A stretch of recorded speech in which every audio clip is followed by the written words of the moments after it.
E aí, vamos fazer nosso sono bíblico? Estamos terminando a segunda carta de Paulo aos Coríntios e o capítulo 11 constitui-se o início do conteúdo de hoje. Nos estenderemos até o capítulo 13 e a pincelada rápida que nós vamos dar no capítulo 11 envolve o versículo 3 e o versículo 4, Paulo dizendo: "Mas temo que, assim como a serpente enganou Eva com sua astúcia, assim também sejam de alguma sorte corrompidos vossos sentidos e se apartem da simplicidade que há em Cristo."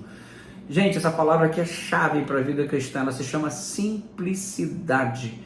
É impressionante o quanto Deus é tão complexo e ao mesmo tempo tão simples. O quanto Jesus é todo poderoso e ao mesmo tempo se porta de uma simplicidade fantástica para lidar com o ser humano. E quando a gente perde a simplicidade da fé, aquela coisa que a criança tem, o juvenil tem, a gente começa a perder de vista a essência do cristianismo. Eu não sei se você entende acerca do que eu estou falando, mas Paulo está dizendo que é preciso um processo constante de vigilância, de acordo com o verso 3, porque assim como a serpente enganou a Eva, o diabo anda ao nosso derredor, querendo nos tragar feito um leão, mas também nos enganar. Ou seja, e é muito comum misturar-se aquilo que é errado com a verdade para que o erro chegue ao nosso coração disfarçado de argumento bonito e verdadeiro. E a gente precisa estar muito abalizado nas escrituras sagradas para a gente discernir a coisa perniciosa que vem ali no meio daquela coisa tão bela que é o puro evangelho. Então, hoje a verdade ela existe e muitas coisas nocivas são colocadas no meio dela para ir minando aos poucos a nossa fé. E é preciso ter um processo de constante vigilância. E o versículo 3, Paulo está dizendo aqui no capítulo 11 de 2 Coríntios, que a gente tem que ter essa vigilância constante. E aí você observa que o verso 4, ele adverte dizendo o seguinte: porque se alguém for pregar-vos outro Jesus que nós não temos pregado, ou se recebeis outro espírito que não recebeste, ou outro evangelho que não abraçaste, com razão vocês irão sofrer. Agora, para que eu saiba que o evangelho que está sendo apresentado para mim é um outro evangelho, para que eu saiba que o Jesus que está sendo apresentado para mim é um outro Jesus, que a argumentação que está sendo apresentada para mim sobre o cristianismo é uma argumentação diferente, bom, eu preciso saber o que é certo, o que é coerente, o que é verdade. Como é que eu vou identificar um evangelho errado? Conhecendo o puro evangelho. Quando é que eu vou identificar um Jesus errado? Conhecendo o Cristo verdadeiro.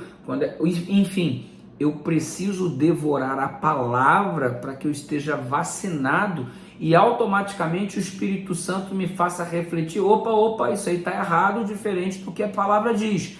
Então, esteja abalizado na palavra, comparece diante de Deus como um obreiro que não tem que se envergonhar, aquele que sabe manejar bem a palavra. Quando é que eu vou estar preparado para não ser alcançado pelas heresias que circulam por aí? Quando eu estiver fundamentado na palavra, for um estudante diligente da palavra, e aí você vai ter o discernimento. Caso contrário, se você não estiver abalizado na palavra, não for um estudante contínuo da palavra, qualquer vento de doutrina estranho pode te levar simplesmente porque é uma argumentação bonita, às vezes é uma argumentação muito humanista, às vezes é uma argumentação muito sentimental e não necessariamente abalizado no fundamento sólido que é a palavra de Deus. Então, constante vigilância é o que Paulo está nos advertindo.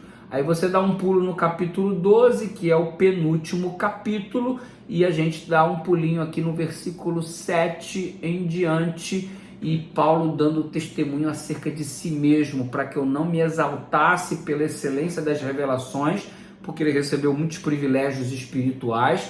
Foi-me dado um espinho na carne, a saber, um mensageiro de Satanás para me esbofetear, a fim de não me exaltar. Ou seja, um elemento na vida de Paulo para o manter em constante humildade e de olhos bem abertos, para que ele percebesse sempre o quão dependente de Deus ele é.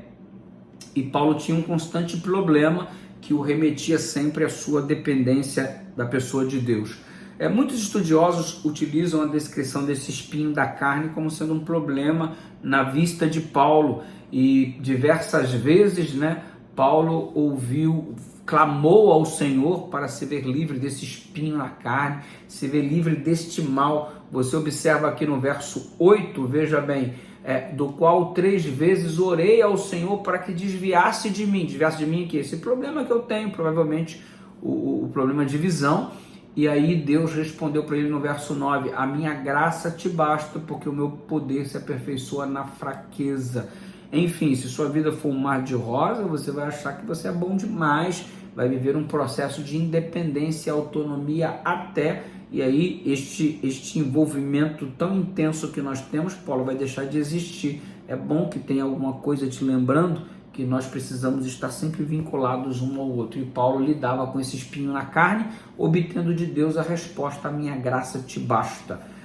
Será que um constante problema que eu enfrento, que você enfrenta, e que de repente não é apresentada uma solução por parte de Deus, seria o nosso espinho particular, seria o nosso espinho na carne particular, para que Deus nos mantivesse assim sempre dependente dele? Caso contrário, se tudo for muito bem na minha vida, eu vou começar a achar que nem de Deus eu preciso. É bom pensarmos a respeito disso. Isso é importante e maduro raciocinar nessa direção. Aí você tem o capítulo 13 e último, eu separei aqui o versículo 8, porque nada podemos contra a verdade, senão pela verdade. Gente, quem sou eu para lutar contra a verdade? E o que é a verdade? A palavra de Deus é verdade. Lâmpada para os meus pés, a tua palavra é luz para os meus caminhos.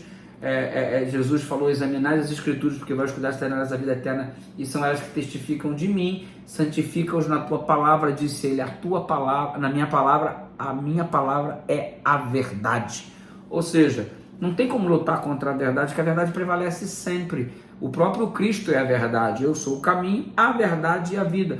Deus é a verdade. Tendo isso em vista, como é que você vai lutar contra a verdade? Acaso, porventura, a mentira venceria a verdade? Se eu me oponho à verdade, eu me constituo a mentira. Como é que eu vou ser vencedor daquilo que é absoluto, contra aquilo que é absoluto? Percebe?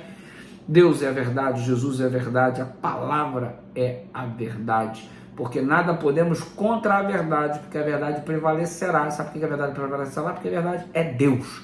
Pensa nisso com carinho. Então entrega o teu caminho ao Senhor, confia nele. Ele é a verdade, o mais ele fará. Graça e paz, amanhã tem mais. Estamos juntos aí no nosso Superando Bíblico.